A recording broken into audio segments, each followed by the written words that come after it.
नमस्कार। आज का मुद्दा में आप सभी का स्वागत है। मैं हूं आदित्य नामदेव। 70 सीटों के मतदान खत्म होने के बाद जीत का फॉर्मूला यही बता रहा है कि मामला 50-50 का है। न ईडी की कोशिश कामयाब हुई है, न घोषणा पत्र के दावे दमदार निकले। आलम यह है कि 75 प्लस का दम भरने वाली राजनीतिक पार्टी अब इस गुणागणित में लगी कि सरकार बनेगी तो कहां से बनेगी, विधायकों को कहां से जुगाड़ किया जाएगा। बस्तर की 12 सीटों और नक्सल प्रभावित 8 सीटों का चुनाव खत्म होने के बाद भाजपा ने जो जश्न मनाया था, वो उस जश्न का रंग 70 विधानसभा का मतदान खत्म होने के बाद गहराता दिख रहा है।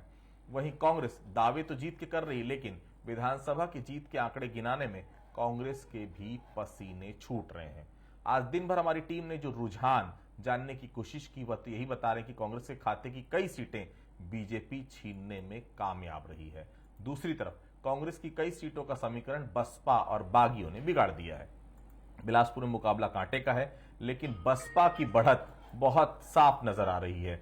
ऐसा ही कुछ सरगुजा का भी दिख रहा है, जहां मुकाबला एकदम नेक टू नेक फाइट का है। रायपुर की स्थिति थोड़ी बीजेपी के लिए बेहतर है, तो दुर्ग में कांग्रेस ने बीजेपी को पीछे धकेल दिया है। चलिए जीत और हार के दावों की शुरुआत करते हैं, क्योंकि दोनों ही पार्टियां कह रही है आ रहे हैं हम। पहले चलिए इस डिबेट की शुरुआत करेंगे। महनावन साहब का तारुफ करेंगे। इसके पहले पॉलिटिकल रिएक्शंस देख लेते हैं, क्या कुछ कहा राजनीतिक पार्टियों ने इस विषय पर, उसके बाद चर्चा को हम आगे बढ़ाते हैं। अब इस बार 75 पार ही है। हमारे घोषणा पत्र में जहां जो पढ़ने वाले बच्चे हैं, जो उसको मताधिकार मतदान नहीं करना, उसके लिए भी कार्यक्रम है, बच्चों के लिए है। वहीं चाहे वो महिला हो, युवा हो, किसान हो, सबके लिए हमारे घोषणा पत्र में सबको शामिल किया गया है।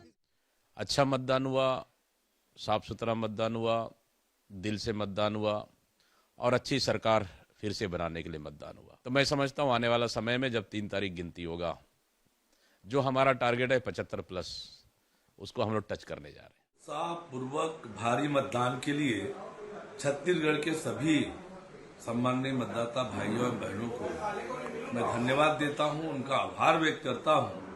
ये स्पष्ट रूप से संकेत है कि ये मतदान परिवर्तन के लिए हुआ है और निश्चित रूप से छत्तीसगढ़ में भारी बहुमत से भारतीय जनता पार्टी की सरकार बनने जा रही है।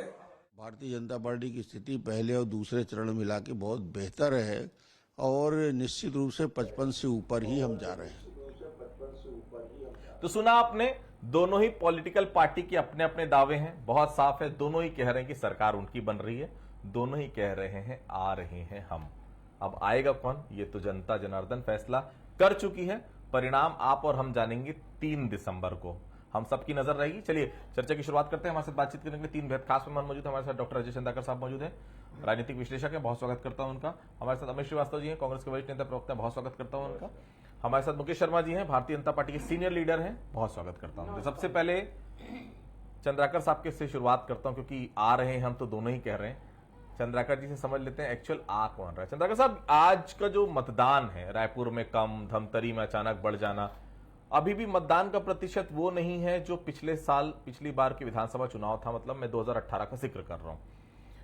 क्या मतदान कम होना दोनों ही पॉलिटिकल पार्टी के दावों की हवा निकाल रहा है? क्योंकि दोनों ने दावा किया है, एक ने कहा है हम सरकार बहुत मेजोरिटी से बना रहे हैं, और एक ने तो 75 प्लस का नारा भी दे दिया है। चंद्राकर साहब। बिल्कुल आदित्य जी, 2018 के विधानसभा चुनाव या फिर 2019 के लोकसभा चुनाव का प्रतिशत के साथ कंपेयर किया जाए तो खासतौर से जो अर्बन एरिया है, जिसमें रायपुर भी शामिल है, बिलासपुर भी शामिल है, यहाँ पर जिस तरह से मतदान होना चाहिए था, उसमें उदासीनता दिखाई दी है, जो चुनाव आयोग के परसेंट को थोड़ा कम कर रही है।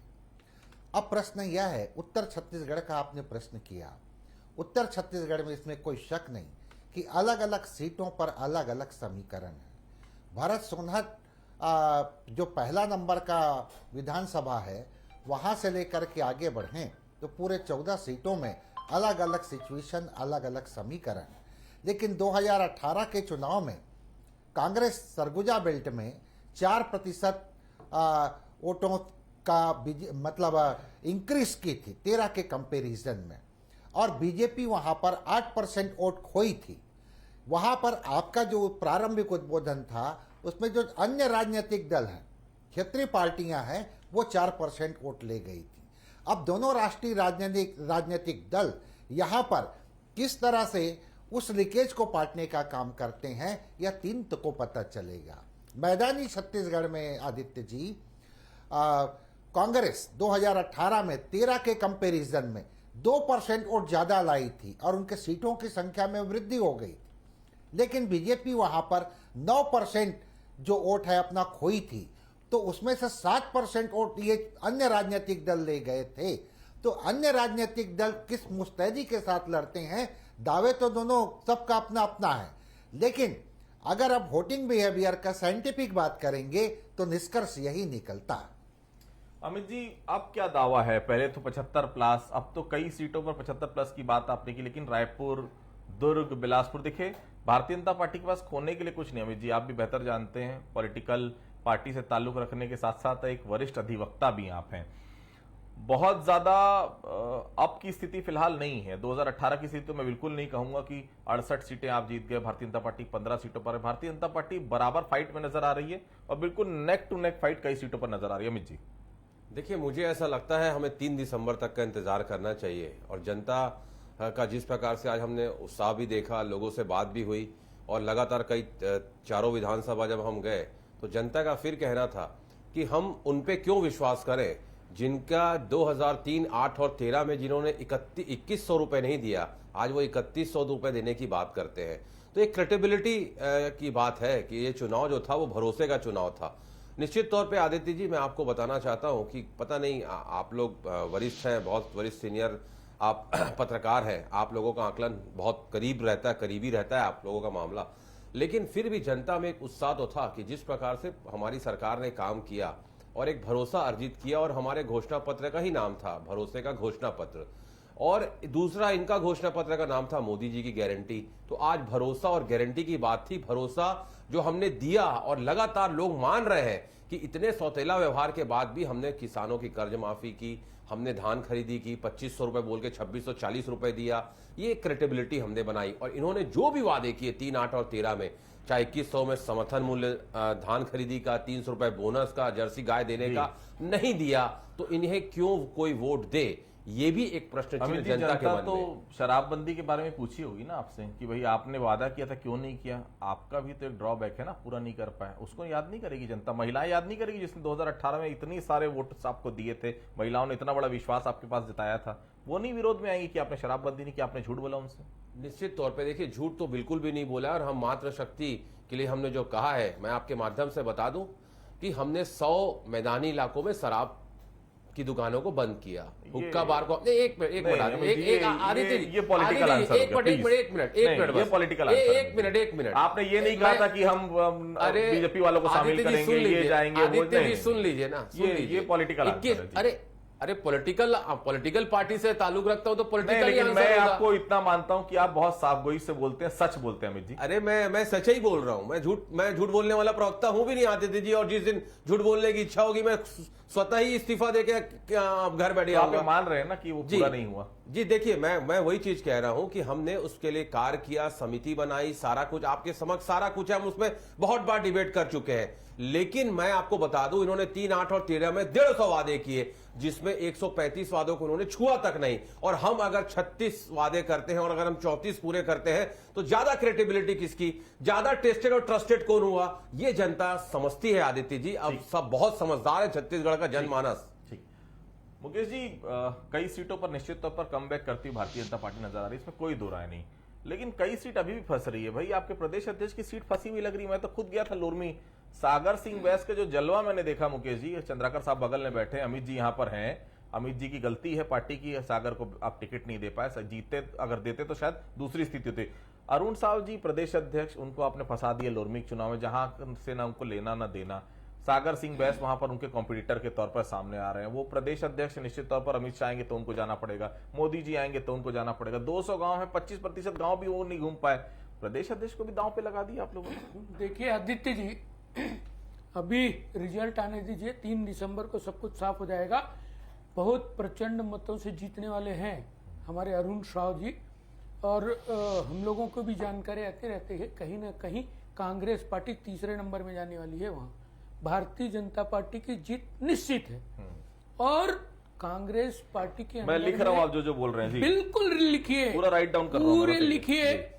और जी। मैं तो कहता हूं कि कांग्रेस पार्टी तो खुद से नहीं उभर पाई, अंतरकला, बगावत, लगातार क्या क्या स्टेटमेंट के इनके पूर्व के विधायक रहे अभी बृहस्पति सिंह जी, उन्होंने कहा कि चुनाव होते ही कांग्रेस पार्टी के अंदर में बहुत बड़ी फूट होने वाली है। इन्होंने ही कहा, जनता को किए वादे पूरे नहीं किए, इनके एक वरिष्ठ मंत्री ने कहा, इन्होंने ही कहा। मुकेश जी, तो कहीं ना मुकेश जी, मैं कहीं बीच अब में- इनको सरकार में रहते हुए मुकेश रिपोर्ट जी, कार्ड लेकिन लानी चाहिए। बीजेपी कब तक वही करेगी, दूसरे पे कंधे पे रख के बंदूक चलाना, वही टीएस, वही बृहस्पति, वही अपनी बात करिए ना कि भाई विपक्ष- हम इस मामले को लेकर जनता के पास जा रहे हैं, जनता का आशीर्वाद। टीएस ने ये कहा, बृहस्पति ने कहा, भाई विपक्ष की भूमिका तो एक्चुअल में इन्हीं दोनों निभाई है। आपके विधायक निभा लेते तो इतनी बुरी स्थिति वैसे भी नहीं होती। आदित्य जी, बिल्कुल बुरी स्थिति नहीं है। प्रचंड बहुमत से भारतीय जनता पार्टी सरकार बनाने जा कितनी रही सीटें है। मैं लिख रहा हूं, बताइए। तो मैं आपको जी। बताऊं, हमारी 55 से ऊपर सीट आने वाली है। ये चंद्रकांत साहब नोट आंकड़े करके रखिएगा, 3 तारीख को फिर बैठेंगे हम। बिल्कुल बैठेंगे, बिल्कुल बैठेंगे। और मैं तो कम बोल रहा हूं जिस हिसाब से और बढ़ा दें, अभी भी आपके पास समय है, एक लाइफ अभी लाइन है। उत्साह जिस हिसाब से लोगों में दिखाए, खासकर महिलाओं में, इस सरकार ने छलने का काम किया। आपने बात किया अभी कि शराबबंदी को लेकर, और उसके बाद भी ये घोषणा पत्र बना रहे थे, तब भी इनको महिलाओं का कोई चिंता नहीं था। जब भारतीय जनता पार्टी महिलाओं का चिंता करके 1,000 रुपया महीना, 12,000 रुपया साल का घोषणा की, तो ये आनंद फानंद में मौखिक घोषणा करने पे विवश हुए कि हम 15,000 रुपया देंगे। ठीक है। जो लिख के घोषणा किए उसको तो पूरा कर नहीं पाए। ठीक है, चलिए। 500 रुपया महीना देने का महिलाओं का ही, चलिए आप दोनों के चक्कर में 3,000 का फायदा मिल गया। चंद्रकांत साहब, घोषणा पत्र बनाम मोदी की गारंटी, बहुत माफी के साथ कह रहा हूं, दोनों का कोई असर नहीं है मार्केट में। मैं बस्तर की सीटों पर भी घूमा, छत्तीसगढ़ की बिलासपुर, सरगुजा, सब संभाग में गया। इस बार घोषणा पत्र का कहीं जिक्र तक नहीं है। तो क्या ये माना जाए चंद्रकांत साहब, जनता ने मन बना लिया है कि भाई कांग्रेस के पक्ष में करना है तो कांग्रेस के पक्ष में करना है, बीजेपी के पक्ष में करना है तो बीजेपी के। घोषणा पत्र और गारंटी दोनों की चर्चा बिल्कुल नहीं हो रही चंद्रकांत साहब। बहुत बढ़िया प्रश्न है आदित्य जी। मैं तो अचंभित हूं कि बीजेपी में जिस तरह से सामूहिक नेतृत्व में यह पार्टी चुनाव में गई और मोदी जी की गारंटी शब्द का प्रयोग किया गया घोषणा पत्र में, तो कंप्लीट अगर सफलता मिलती है तो मोदी जी को कह सकते हैं क्रेडिट तो जाएगा, और अगर कहीं पर असफलता मिलती है तो मोदी जी के साख के ऊपर क्या प्रतिकूल यहाँ प्रश्न चिन्ह लगेगा, इस बारे में मैं सोचता हूँ दोनों पक्षों में तो अचंभित हो जाता हूँ।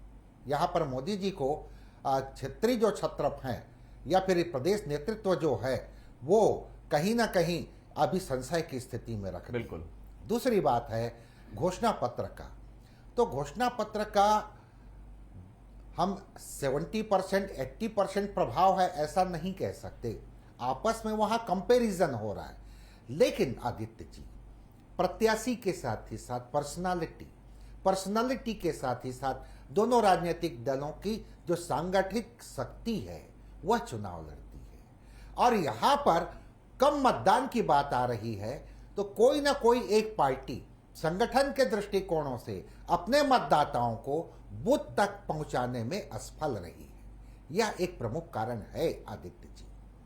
तो इसका मतलब दूसरा ये हो ना चंद्रकांत साहब कि दोनों ही के कार्यकर्ता जो मेहनत करनी चाहिए थी वो नहीं कर पाए। अब बिल्कुल बिल्कुल कहीं ना कहीं, क्योंकि परसेंटेज जिस तरह से कम हुआ है, खास तौर से जहां बड़े बड़े विश्वविद्यालय हैं, ज्यादा पढ़े लिखे लोग हैं, सर्विस सेक्टर में जहां काम कर रहे हैं, वहां अर्बन एरिया में, शहरी क्षेत्रों में जो मतदाताओं में कम रुझान, उदासीनता दिखा है, या अब इसमें प्रत्याशी चयन भी आ सकता है जी। उत्तर में जिस तरह से बीजेपी एक नए प्रत्याशी का वहां डिक्लेरेशन की, तो इस तरह से जो स्थानीय जो कार्यकर्ता होते हैं उनमें कहीं ना कहीं शिथिलता तो दिखाई देती है। अमित जी, क्या कहना है, रायपुर दक्षिण पे चर्चा कर ही लेते हैं। रायपुर दक्षिण वो सीट जो निश्चित तौर पर सुर्खियों में है। मैंने इतने साल के करियर में 7 बार विधायक रहे बृजमोहन जी को इतना तैश में कभी नहीं देखा, इतना गुस्से में कभी नहीं देखा। कई कई जगहों के लूज टॉक के भी उनके वीडियो वायरल हुए, ऐसा कभी नहीं देखा। अचानक इतना गुस्सा, या उनका गुस्सा कम था, कांग्रेस ने वीडियो बनाकर ज्यादा वायरल किया? और दूसरी महत्वपूर्ण चीज कि भाई आपके हिसाब से तो निश्चित तौर पर मैं पूछूंगा तो आप यही कहेंगे महंत जी जीतने वाले, क्या स्थिति देख रहे हैं रायपुर दक्षिण की? अमित जी। आदित्य भाई, मुझे ऐसा लगता है आपके प्रश्न में ही आपका उत्तर छिपा है। आपने खुद ही कहा 7 बार के एमएलए, आपने खुद ही कहा कि बहुत खींचे हुए हैं।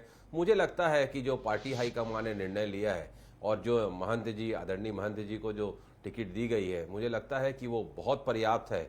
वहां पर इस बार कांग्रेस जीतने जा रही है। मैं वहां पर, क्योंकि हम लोग कई बार गए, और मैं आपके माध्यम से बता दूं कि जनता में एक अलग उत्साह है। और महंत जी को मानने वाले जो लोग हैं वो निश्चित तौर पे सारे लोग, वो दिगर पार्टी के भी बाहर के जो लोग हैं, जो मैं कहना नहीं चाहता, लेकिन बहुत सारे लोग महंत जी के सपोर्ट में जिस प्रकार से आए हैं। तो और रायपुर जो दक्षिण मतलब महंत जी जीत रहे हैं 100%, तो मतलब बैजनाथ पर और 2-3 हर रात खुला रहेगा। मुझे लगता है आदित्य जी, आप बैजनाथ पारा से या तो बहुत मोहब्बत करते हैं, आप बहुत बार नाम लेते हैं, और खास करके जब मैं आपके चैनल में आता हूं तो निश्चित तौर पे जनता की बात कर रहा हूँ, मुझे क्या लेना देना, रात भर नहीं, पूरी रात, सारी रात खुला रहे।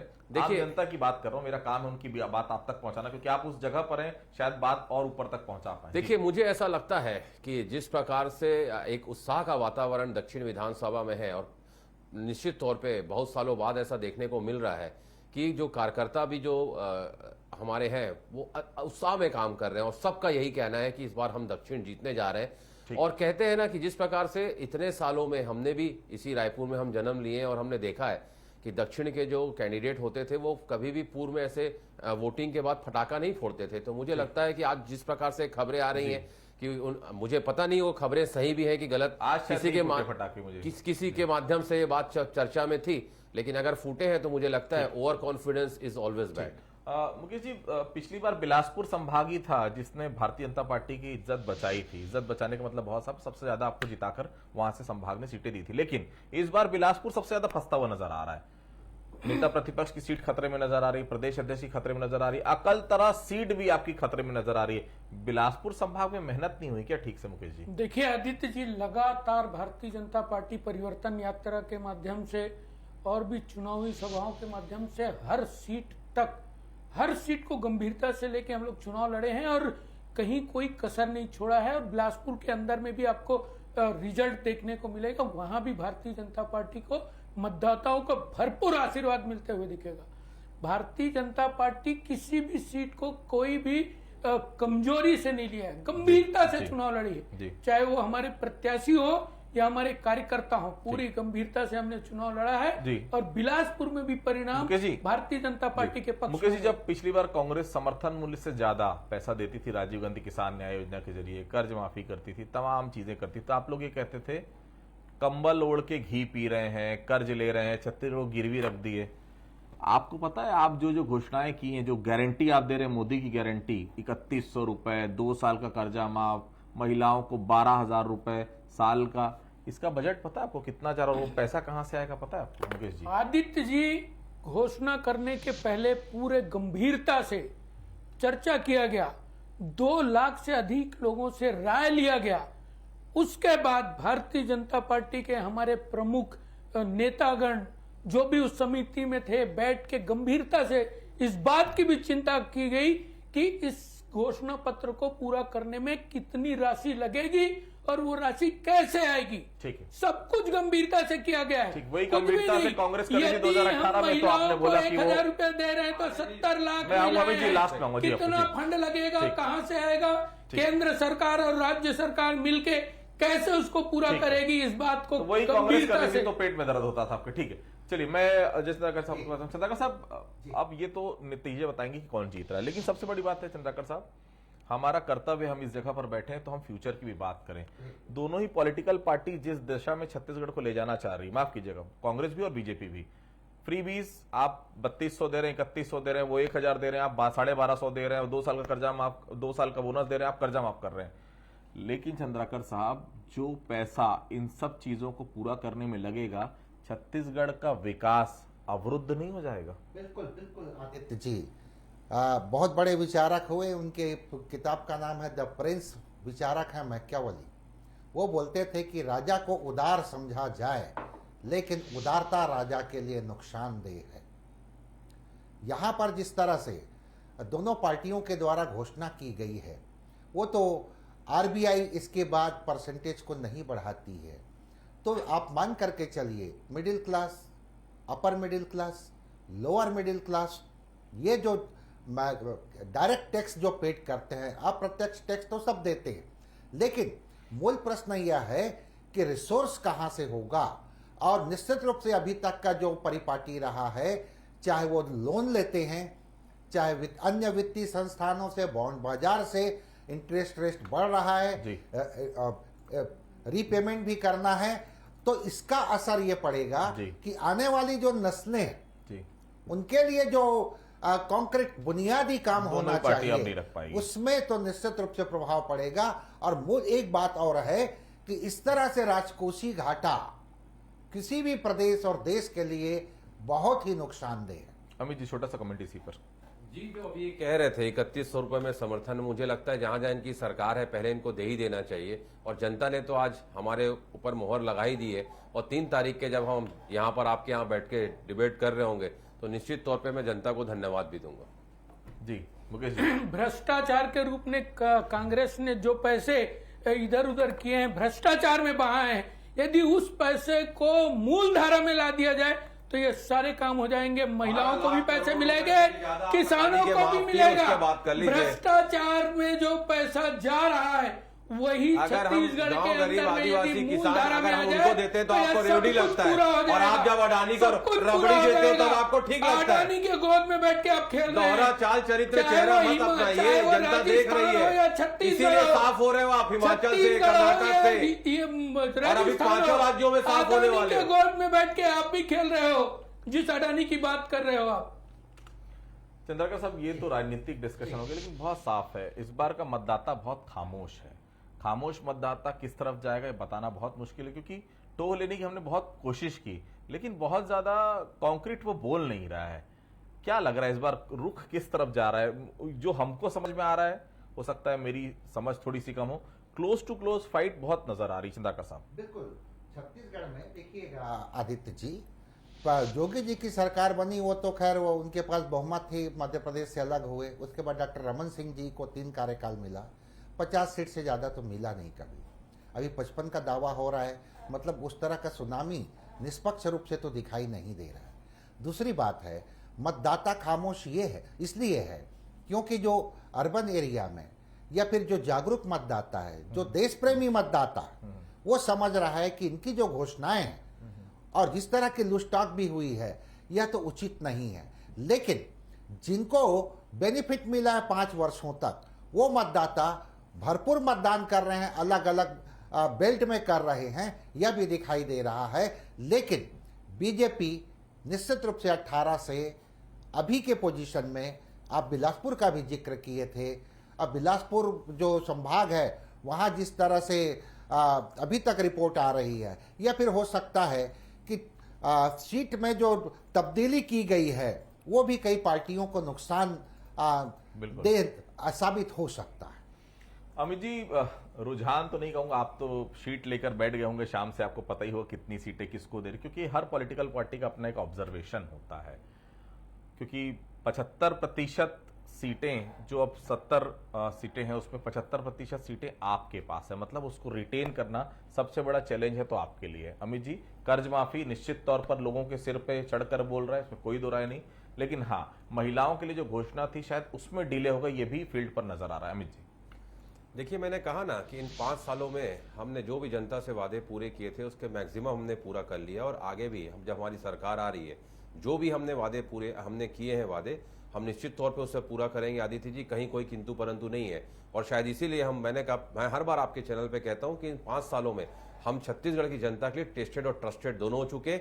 इसलिए जनता कहती है कि भरोसे की सरकार, पुनः कांग्रेस की सरकार जो आ रही है। भरोसा नहीं बोल रहे हैं आप ना? जी, रूपेश है तो भरोसा नहीं बोल रहे। देखिए, एक ही बात है, कांग्रेस के सब हमारे नेता हैं और हम सब कार्यकर्ता हैं, और जब हम कहते हैं कांग्रेस पे भरोसा तो वो होता है भूपेश पे भरोसा, और जब हम कहते हैं भूपेश पे भरोसा तो भी वो यही होता है कांग्रेस पे भरोसा। शब्दों के जादूगर हैं आप। मुकेश जी, आपसे मैं जानना चाहूंगा कि आपका क्या प्रिडिक्शन है, क्या लग रहा है, क्योंकि कर्ज माफी एक ऐसा रामबाण है या समझ लीजिए सबसे बड़ा बाण है कांग्रेस के पास, जो उसका काट आप नहीं निकाल पाए। 2 साल का बोनस आप दे रहे हैं, 3100 रुपए दे रहे हैं, महिलाओं को दे रहे हैं, लेकिन जनता ये पूछ रही है बाकी राज्यों की, भाई उन्होंने क्या बिगाड़ा था, वहां भी कर दीजिए 3100 रुपए। समर्थन मूल्य बढ़ाना तो आपके हाथ में, केंद्र में आपकी सरकार है, केवल छत्तीसगढ़ के लिए प्यार है या यहाँ चुनाव हो रहे सिर्फ इसलिए प्यार है? आदित्य जी, छोटा सा समर्थन जवाब मूल्य जी। भी सबसे ज्यादा हम ही ने बढ़ाया है। कर दीजिए ना 60% 3100 रुपए। एमएसपी बढ़ाने का काम भारतीय जनता पार्टी ने किया है। कहीं ना कहीं छत्तीसगढ़ की जनता कुनीति और कुशासन से परेशान, ठीक है। यहाँ की जनता शांति प्रिय जनता है। अशांत करने का काम, भय आतंक का माहौल बनने का काम, ये आपको याद होगा 2000 में भी इनकी सरकार बनी थी और 2003 में क्या हाल हुआ था छत्तीसगढ़ का। मोटा मोटी हाल अभी भी वही है छत्तीसगढ़ का, और ये छत्तीसगढ़ की जनता कभी भी बर्दाश्त नहीं करती। और कहीं ना कहीं कांग्रेस पार्टी को सत्ता से बाहर करने जा रही है छत्तीसगढ़, और छत्तीसगढ़िया सबले बढ़िया यूं ही नहीं कहा जाता। ये नारा भी हमारा है। बहुत अच्छा डिस्कशन हो रहा था, बिल्कुल अच्छा डिस्कशन। 3 तारीख को भी होगा, उम्मीद मैं करता हूं। तो देखिए, जनता ने अपनी मुहर लगा दी है, किसको मुहर लगाई है 3 दिसंबर का दिन बताएगा, लेकिन बहुत साफ है, मुकाबला अब कांटे का हो चुका है, इसमें कोई दो राय नहीं। आप सभी वहां से जुड़े, आप सभी को बहुत बहुत धन्यवाद। आज का मुद्दे फिलहाल इतना ही, बाकी खबरों के लिए बने रहिए बंसल न्यूज के साथ। नमस्कार।